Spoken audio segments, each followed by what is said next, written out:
दयाला सतगुर राधा रमन दयाला, राधा रमन दयाला सतगुर राधा रमन दयाला, सतपुरुष तुम सतगुर। गुरु जी प्रणाम। खुश हो बेटा, प्रसन्न हो, स्वस्थ हो। गुरुजी सबसे पहले तो बाबा माँ को और आपको बहुत बहुत धन्यवाद गुरुजी।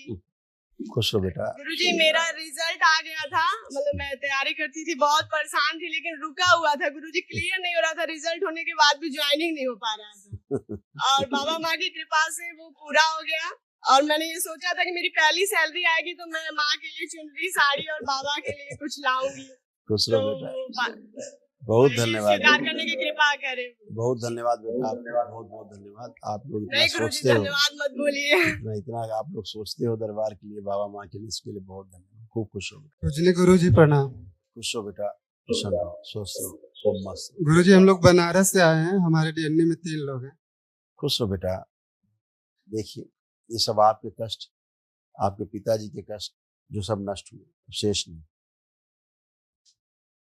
शरीर में सूजन बढ़ाने वाली स्मृतियां थी, नपुंसक बनाने वाली स्मृतियां थी, रक्त दूषित था, कोलों में सड़न हो रही थी, अनावश्यक क्रोध कराने वाली स्मृतियां थी, डीएमडी मस्कुलर डिस्ट्रॉफी की स्मृतियां थी, मसल्स में फटन होती थी, लंग्स टीबी की स्मृतियां थी, हाथों में घाव, आंखों में धुंधलापन, ग्लूकोमा की स्मृतियां थी, ब्रेन में क्लॉटिंग की स्मृतियां थी, श्वास फूलती थी, हार्ट अटैक की स्मृतियां थी, पौरुष ग्रंथि में सिकुड़न आ रही थी, सिकुड़ रहा था, मूत्राशय में सूजन, यूरिनरी ब्लैडर में इंफेक्शन था, कैंसर की स्मृतियां थी, कोलोन में, रक्त में, लीवर में, गले में और फेफड़ों में।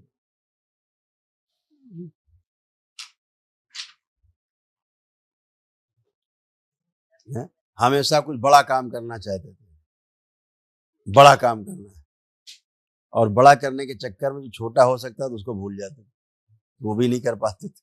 छोटा भी छूट जाता था, बड़ा भी नहीं हो पाता था। ऐसी ऐसी स्मृतियां थी। सब नष्ट हुई। बाबा से जुड़े हो इसलिए तमाम चीजें सब बहुत पहले भी जा चुकी हैं। जो बची खुची स्मृतियां थी आज वो सब नष्ट हुई। ठीक है, ठीक है गुरु जी, वही बस सब अच्छा होता रहे। अच्छा ही अच्छा है। खूब खुश रहो, प्रसन्न रहो, मस्त रहो। गुरु जी प्रणाम। खुश रहिए, खूब प्रसन्न रहिए, स्वस्थ रहिए। हमारा बेटा है और हम तो ठीक है गुरु जी। बिल्कुल। देखिए आपका एक पैर गड़बड़ हो रहा था, एक पैर में आपको कष्ट आते थे, ध्यान है? एक पैर में कष्ट आते थे, ध्यान है? हाँ हाँ। देखिए कैसे आते थे, देखिए क्या हो रहा था पैर में। कूल्हे में पस बन रहा था, घाव बन रहा था, कमर में दर्द, लकवे की स्मृतियां थी, एनक्लोजिंग स्पॉन्डिलाइटिस की स्मृतियां थी, हड्डियों में टीबी की स्मृतियां थी, पैरों में सड़न हो रही थी, घुटनों में पस बन रहा था, रूमेटिक अर्थराइटिस की स्मृतियां थी, जोड़ जोड़ में दर्द और फ्रैक्चर कराने वाली स्मृतियां थी। बैठने उठने में बहुत कष्टकारी होता था।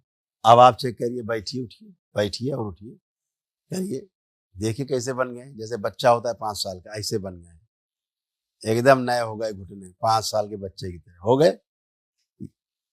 हाँ करिए, खूब करिए, खूब करिएगा सर, जितनी मर्जी करिए। अब दिन में आप 500 बार उठक बैठक किया करिए घर में, बुढ़ापे में ऐसे बन गए। ये आप नहीं कर सकते थे, बिल्कुल। हाँ, खुश रहिए, प्रसन्न रहिए, मस्त रहिए, खुश रहिए।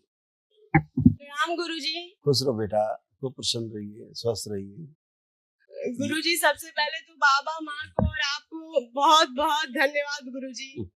खुश रहो बेटा। गुरुजी मेरा रिजल्ट आ गया था, मतलब मैं तैयारी करती थी, बहुत परेशान थी, लेकिन रुका हुआ था गुरुजी, क्लियर नहीं हो रहा था, रिजल्ट होने के बाद भी ज्वाइनिंग नहीं हो पा रहा था और बाबा माँ की कृपा से वो पूरा हो गया। और मैंने ये सोचा था कि मेरी पहली सैलरी आएगी तो मैं माँ के लिए चुनरी साड़ी और बाबा के लिए कुछ लाऊंगी। खुश रहो बेटा, बहुत धन्यवाद। स्वीकार करने की कृपा करें। बहुत धन्यवाद बेटा, बहुत बहुत धन्यवाद। आप लोग इतना नहीं गुरुजी सोचते हो, धन्यवाद मत बोलिए।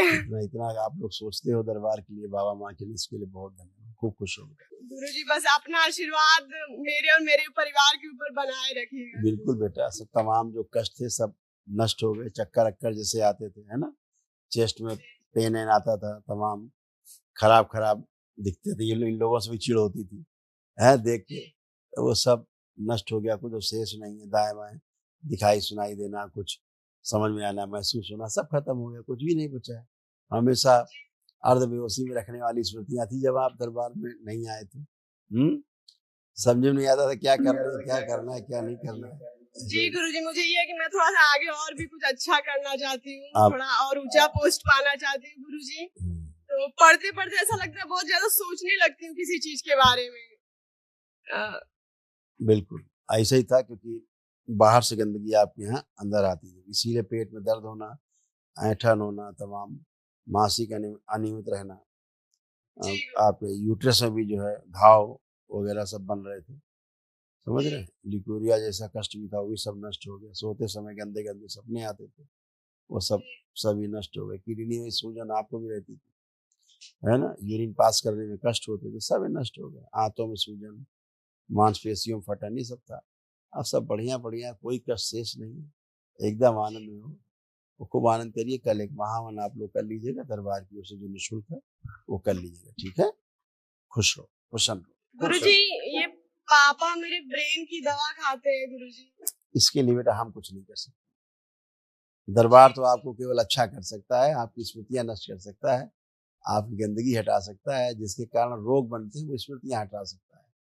हटती हैं आपकी प्रार्थना और संकल्प से होती। जो इनको होता था अब इन्हें कुछ भी नहीं हो रहा है, एकदम टन है।